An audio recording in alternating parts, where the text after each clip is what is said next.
Esther chapter 1. These events happened in the days of King Xerxes, who reigned over 127 provinces, stretching from India to Ethiopia. At that time, Xerxes ruled his empire from his royal throne at the fortress of Susa. In the 3rd year of his reign, he gave a banquet for all his nobles and officials. He invited all the military officers of Persia and Media, as well as the princes and nobles of the provinces.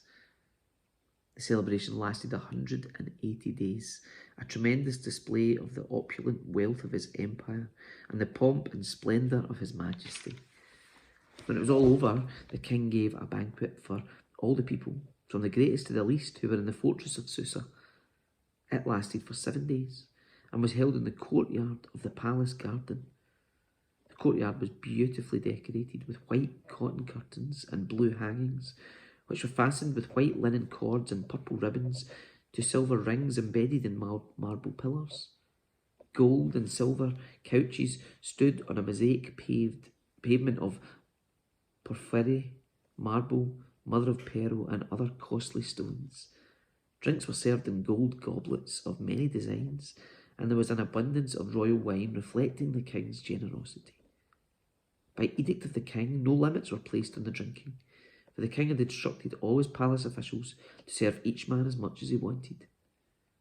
At the same time, Queen Vashti gave a banquet for the women in the royal palace of King Xerxes. On the 7th day of the feast, when King Xerxes was in high spirits because of the wine, he told the 7 eunuchs who attended him, Mehuman, Biztha, Harbona, Bigtha, Abigatha, Zethar, and Carcass, to bring Queen Vashti to him with the royal crown on her head. He wanted the nobles and all the other men to gaze on her beauty, for she was a very beautiful woman. But when they conveyed the king's order to Queen Vashti, she refused to come.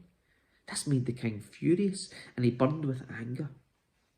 He immediately consulted with his wise advisors, who knew all the Persian laws and customs, for he always asked their advice. The names of these men were Karshena, Shethar, Admatha, Tarshish, Meres, Marcella,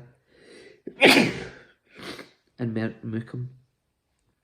7 nobles of Persia and Media, they met with the king regularly and held the highest positions in the empire. What must be done to Queen Vashti, the king demanded. What penalty does the law provide for a queen who refuses to obey the king's orders, properly sent through the eunuchs? Memucan answered the king and his nobles, Queen Vashti has wronged not only the king, but also every noble and citizen throughout your empire. Women everywhere will begin to despise their husbands when they learn that Queen Vashti has refused to appear before the king.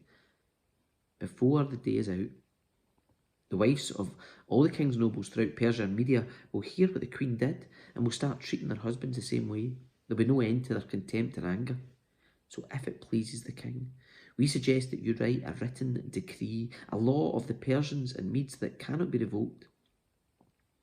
It should order that Queen Vashti be forever banished from the presence of King Xerxes, and that the king should choose another queen more worthy than she. When this decree is published throughout the king's vast empire, husbands everywhere, whatever their rank, will receive proper respect from their wives. The king and his nobles thought this made good sense, so he followed Memucan's counsel. He sent letters to all parts of the empire, to each province in its own script and language, proclaiming that every man should be the ruler of his own home and should say whatever he pleases.